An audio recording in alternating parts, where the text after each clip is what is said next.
चिमणीची आणि कावळ्याची गोष्ट. एक होता कावळा आणि एक होती चिमणी.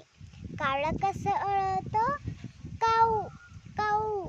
आणि चिमणी कशी करती? चू चू.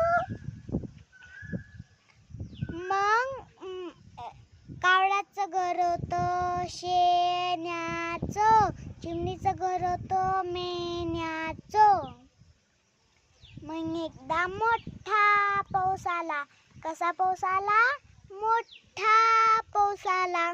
मग कावळ्याचं घर गेलं वाहून.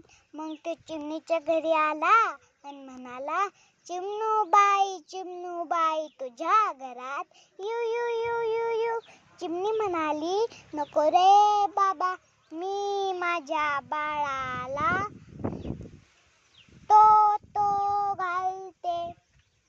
मग ते उडून गेला आणि परत आला आणि म्हणाला, चिमणूबाई चिमणूबाई तुझ्या घरात you you you you you. चिमणी म्हणाली, नको रे बाबा, मी माझ्या बाळाला दूध देते.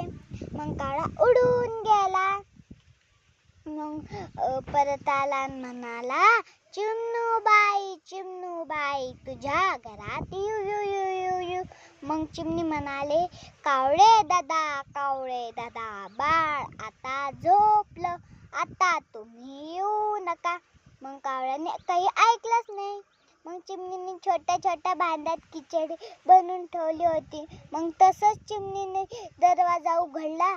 ते उडत शेगडीवर बसला आणि खिचडी खायला लागला. मग त्याची शेपूटच जळली. मग ते उडत उडत म्हणाला, चिमणूबाई चिमणूबाई खिचडी खाऊन शेपूट जळली. चिमणूबाई चिमणूबाई खिचडी खाऊन शेपूट जळली. आमची गोष्ट संपून गेली.